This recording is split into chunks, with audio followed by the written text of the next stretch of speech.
ভালো আছেন তো সবাই? চলুন দেখি দক্ষিণেশ্বরের প্রায় কাছেই বরানগরে মহামিলন মাঠে ঢুকে দেখি ভেতরে কি আছে।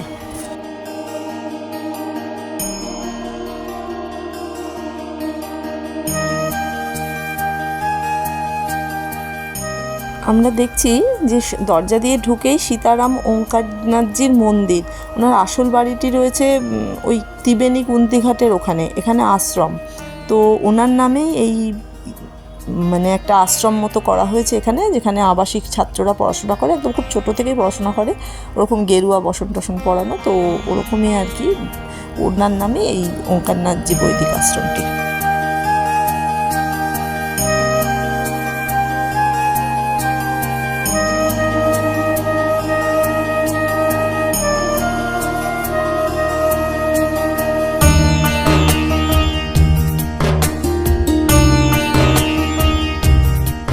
ও হ্যাঁ, পুরো নামটা হচ্ছে ওঙ্কারনাথজি বৈদিক বিদ্যাপীঠ।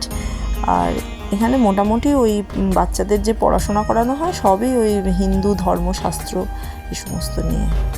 আশ্রমটা দেখে খুবই ভালো লাগলো। ছোট ছোট বাচ্চারা কি সুন্দর ধুতি পরে ঘুরছে, চারিদিকে ফলের গাছ, আবাসিক একটা বেদ শিক্ষার একটা কেন্দ্র। মানে ওঙ্কারনাথ দেবের শিষ্যরাই করেছেন হয়তো এটা। চলুন এখানকার যে ম্যানেজার আছে তার অফিসে ঢুকে একটু কথা বলি। জানতে চাইবো যে ওনার কাছে উনি এখানে কি পদে আছেন, আর এটা কবে প্রতিষ্ঠিত। এখানে তিনটে মন্দির আমরা দেখতে পাচ্ছি, আমি ছবিও তুলেছি, রাধাকৃষ্ণের মন্দির, অন্নপূর্ণা মন্দির আর ওঙ্কারনাথ দেবের মন্দির। পুরোটাই ওঙ্কারনাথ দেবের সংগঠন থেকে তৈরি হয়েছে, একটু বুঝতেই পারছি। তো বাকিটুকু ওনার কাছ থেকে জেনে আমি যেটুকু জানি আপনাকে বলতে পারি, যেহেতু আমি এখানে কোনো লোক মানে চাকরি করেন, সেটা তো অল্প দিনের ব্যাপার, আমি এই অঞ্চলের লোক। তো সেই হিসেবে বলতে পারি 1965-66 সাল নাগাদ আপনার এই এটা মন্দিরের কাজটা শুরু হয়। 70-72-এর সময় একটা কমপ্লিট একটা নেয়, তখন আমরা খুব ছোট। তো এই তারপর থেকে এটা সীতারাম দাস ওঙ্কারনাথেরই প্রবর্তিত মত। আর যা দেখছেন তিনটে মন্দির আছে, একটা রাধাকৃষ্ণ মন্দির, একটা অন্নপূর্ণা মন্দির, আর একটা গুরু মন্দির। ওঙ্কারনাথ দেব তার তলায় তার কমলা মা, এটা দেব মন্দির, এটা প্রতিষ্ঠাতা জীবিকা। আর এছাড়া এই গুরু মন্দির মোটামুটি আর কি আছে। অন্নপূর্ণা মন্দির কি অন্নপূর্ণা মন্দিরটা পরবর্তীকালে হয়, মানে ওনার প্রতিষ্ঠিত বলতে অন্নপূর্ণা পুজোটা বরাবর হতো।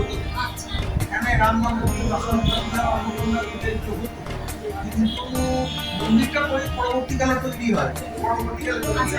এখানে সব থেকে যেটা মানে আকর্ষণীয় জিনিস দেখলাম, ইনফরমেটিভ জিনিস দেখলাম, সেটা হচ্ছে একটা মানে সংস্কৃত বেদ শিক্ষার একটা বিদ্যাপীঠ দেখলাম। এইটা আমাদের আগেও ছিল, মানে ব্যাপারটা হচ্ছে এই কমপ্লেক্সটা ছিল না, এই কমপ্লেক্স ছিল না, কিন্তু একটু এগিয়ে গেলে আপনার দক্ষিণেশ্বরের দিকে একটা বেদ বিদ্যালয় ঠাকুরের প্রবর্তিত আছে, সেখানে এটা পড়াপড়ি হয়।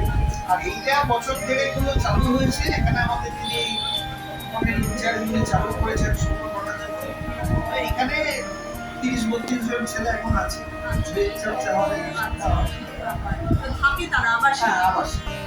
বিভিন্ন রাজ্য থেকে এসেছে। আর তারা মানে এমনি পড়াশোনা কি মানে বেদ শিক্ষার সাথে এমনি সাধারণ মতো বা এমনি সাধারণ সেই সাধারণগুলো করা যায়। ম্যাক্সিমামই আমাদের এই বেদ পড়াগুলো 7 বছর এরা শিখে, তারপরে তারা স্টাইপেন্ড পাবে। তার পরবর্তীকালে তারা যেরকম যেরকম আমাদের সাথে যোগ থাকতে পারে, আলাদা হতে পারে, এটা তাদের অভিজ্ঞতা। সোজা চলুন, এই সামনের বড় বিল্ডিংটা বাইরে থেকে দেখছি, এটা সবাই বলছে এখানকার মানুষজন শ্রী শ্রী ওঙ্কারনাথ দেবের মন্দির। ওনার শিষ্যরা এখানে আসেন, মূর্তি করা আছে ভেতরে। এটা একটা আশ্রম, এখানে ছোট ছোট বাচ্চারা থাকে, রেসিডেন্সিয়াল, সমস্ত পড়াশোনা এখানেই করানো হয়। এরা ছুটিতে শুধু বাড়ি যায়, সেই যেরকম আগেকার দিনে ছিল সেই ধরনের।